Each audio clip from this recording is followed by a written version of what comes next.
இயேசுவில் அன்பார்ந்தவர்களே, தொழிலாளர் புனித யோசேப்பின் விழா, உழைப்பாளர்களின் தினம் மே 1, மாதத்தின் முதல் நாள். அருமையான ஆசீர்வாதத்தை, உழைப்பின் மேன்மையும் நீங்களும் நானும் பெற்றுக்கொள்ள வேண்டும் என்று இறைவன் இன்று அழகாக நமக்கு சொல்லித்தர விரும்புகிறார். வார்த்தைகளோடு பயணம் செய்து உழைப்பின் மேன்மை பற்றி அறிந்து கொள்வோம் வாங்க. இயேசுவுக்கே புகழ், இயேசுவுக்கே நன்றி. இறைவனின் அருட்கருமும் அருளாசிரும் இந்த மாதத்தின் முதல் நாளிலே வல்லமையோடு உங்கள் குடும்பத்தோடு தங்க உங்களை நான் வாழ்த்துகிறேன். அன்பில் இணையவர்களே, உழைப்பாளர் தின நல் வாழ்த்துக்களை உங்கள் அனைவருக்கும் தெரிவித்துக் கொள்ளுகிறேன். நான் உழைப்பு ஒரு மனிதனை மனிதனாகவும் மாண்புள்ளவனாகவும் நேர்மையாளனாகவும் உயர வழிவகுக்கிறது. நாம் உழைப்பாளர்களின் தினத்தை இன்று சிறப்பாக கொண்டாடுகிறோம். இந்த உழைப்பாளர்களின் பாதுகாவலரான புனித யோசேப்பை தாய் திரு அவை நினைவு கூர்ந்து இன்று பெருமைப்படுத்துகிறது. உழைக்கும் ஒவ்வொருவருக்காகவும் ஜெபிக்க நம்மை இன்றைய திருச்சபை நமக்கு முழுமையாக அழைக்கிறது. இந்த விழாவானது புனித 12ஆம் பத்திநாதரால் 1955ஆம் வருடம் ஆரம்பிக்கப்பட்டு அன்றிலிருந்து இன்று வரை சிறப்பாக கொண்டாடப்படுகிறது. ஏன் புனித யோசேப்பை உழைப்பாளர் தினத்தன்று பாதுகாவலராக ஒப்புக் கொடுக்கிறார்கள் என்று வார்த்தைகளோடு சற்று சிந்தனை செய்து பார்ப்போம். புனித யோசேப்பு உழைப்பு இறைவனின் கொடை என்பதை உணர்ந்து இறைவனின் திருவுளத்தை பாங்குடன் நிறைவேற்றினார். இன்றைய முதல் வாசகத்தில் கடவுளுடைய உழைப்பை பற்றி அருமையாக நாம் வாசிக்க கேட்டிருக்கிறோம். 6 நாட்களாக இப்புவி விண்ணுலகம் மனிதன் எல்லாவற்றையும் படைத்த அவர் யாவும் நல்லதென கண்டதால் 7ஆம் நாள் ஓய்வு எடுத்தார். உழைப்பு இறைவனால் அங்கீகரிக்கப்பட்ட கொடை, சொத்து, ஆசீர், அருள் என்பதை உணர்ந்தவராய் புனித யோசேப்பு இறைவனின் திருவுளத்தை சிறப்புடனே நிறைவேற்றியவர்.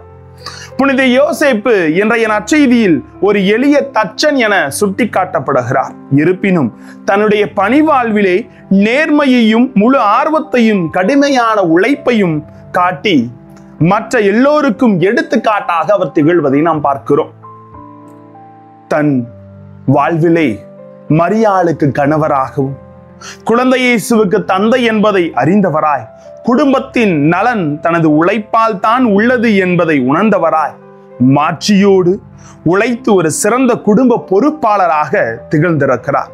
எனவே தான் புனித யோசேப்பு உழைப்பாளர்களின் பாதுகாவலராக கருதி விழா கொண்டாடப்படுகிறது. ஒரு குடும்பத்தின் தலைவன் சிறப்பாக செயல்பட வேண்டும். அத்தலைவன் அனைத்து செயல்களையும் அறிந்து அனைவரின் நலன்களை உணர்ந்து செயலாக்கம் கொடுக்க வேண்டும் என்ற ஒரு உத்வேகத்தை தான் இன்று இறைவன் நமக்கு தெளிவுரையாக தர விரும்புகிறார். ஆனால் அதை அறிந்து இன்று சில பேர் அதை சரிவர செய்யாமல் ஒதுங்கி வாழ்வதையும் பார்க்கிறோம். யோசேப்பு எல்லோருக்கும் உதாரணமான வாழ்க்கை வாழ்ந்து சிறந்த நேர்மையாளராக தன்னுடைய சொந்த உழைப்பாலே தன் குடும்பத்தை காக்கும் முழு பொறுப்பாளராக திகழ்ந்திருக்கிறார். இவருடைய வாழ்வு நமக்கு ஒரு பாடமாக அமைய வேண்டும். தன்னுடைய தொழில் திறமையை தன்னகத்தை வைத்துக் கொள்ளாமல் தன்னுடைய மகனுக்கும் பிறருக்கும் கற்றுக் கொடுத்து பிறரின் வாழ்விலே ஒளியேற்றியவர். ஆனா இன்னைக்கு பாத்தீங்கன்னா ஒருத்தங்களுக்கு தெரிஞ்ச வேலையை உடனே சொல்லி தர மாட்டாங்க. ஒரு சுயநலம், எங்க அவன் கத்துக்கிட்டு பெஸ்டா வந்துருவானோ. என்னைக்குமே நம்மிடம் இருப்பதை பகிர்ந்து கொண்டு நம்மிடம் இருப்பதை பிறருக்கு சொல்லிக் கொடுக்கிற பொழுது அது இரட்டிப்பான ஆசீர்வாதத்தையும் இரட்டிப்பான திறமைகளையும் இன்னொருவருக்குள்ளே வளர்த்தெடுக்கிறது என்பதை தான் இறைவன் என்று நமக்கு வெளிப்படுத்துகிறார். எனவே நீங்கள் உண்டாலும் குடித்தாலும் எதை செய்தாலும் எல்லாவற்றையும் கடவுளுடைய மாட்சிக்காகவே செய்யுங்கள் என்று 1 கொரிந்தியர் 10:31 சொல்லுகிறது. பவுலடியார் வாக்கு என்ன அழகா இருக்கு பாத்தீங்களா? எது செஞ்சாலும் கடவுளை மாட்சிப்படுத்த வேண்டும். எனது உழைப்பிலே கடவுளை மாட்சிப்படுத்துகிற பொழுதுதான் ஆசீர்வாதம் நிறைந்து காணப்படுகிறது. அதாவது மனிதருக்காக மட்டுமின்றி கடவுளுக்காகவே செய்ய வேண்டும். கொலோசியர் 3:23-24 அழகாக சொல்கிறது. மன நிறைவு கிடைக்கும், கடவுளோடு இணைந்து செயல்படுகிறது. உழைக்க மனமில்லாதவன் உண்ணலாகாது என்கிற பவுலடியார் வார்த்தைகள் 2 தெசலோனியர் 3:10 உறுதிப்படுத்துகிறது. உழைக்கும் எண்ணம் ஒவ்வொருவருக்கும் அடிப்படையில் உருவாக வேண்டும். உழைப்பு கடவுளால் தரப்பட்ட கொடை என்பதை உணர்ந்து அதை நல்ல முறையில் நற்செயலுக்காக பயன்படுத்த வேண்டும். என் உழைப்பு என்னைக்குமே பிறரை நல்வழிப்படுத்தவும் பிறருக்கு வாழ்வளிப்பதுமாக இருக்க வேண்டும். ஆனா இன்னைக்கு சுயநலம், பொதுநலத்தை மறைத்து பிறரை கீழ்த்தள்ளி நான் தாண்டா பெரியவன் அப்படின்ற ஒரு உணர்வோடு தானே எல்லோரும் வாழ்ந்து கொண்டிருக்கிறோம்.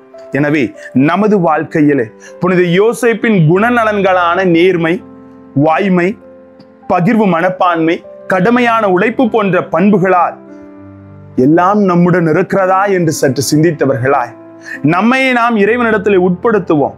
இதுவரை இறைவன் அளித்த நன்மைகளுக்காக நன்றியாகவும் தொடர்ந்து அவரது அருளையும் ஆசிரையும் வேண்டும் நாளாக இன்றைய நாளை கருதுங்கள். அப்பொழுதுதான் இன்று நாம் கொண்டாடும் புனித யோசேப்பின் விழா அர்த்தம் உள்ளதாக, ஆழம் உள்ளதாக, பொருள் உள்ளதாக அமைய முடியும். புனித யோசேப்பு நமக்காக பரிந்து பேச காத்திருக்கிறார். அதனால குடும்பத்துல தலைவர்கள் இன்று சிந்திக்கணுங்க. உழைப்பின் மேன்மை அறிந்து கடுமையாக உழைத்து நற்பண்புகளால் பிள்ளைகளை வளர்த்திடுங்கள். குடும்பம் ஆசீர்வாதத்தோடு நிறைவாக வழி நடத்தப்படும். ஒவ்வொரு வீட்டிலையும் ஒரு தாயானவள் நாள் முழுவதும், வருடங்கள் முழுவதும், காலம் முழுவதும் உழைத்து கொண்டிருக்கின்றார்.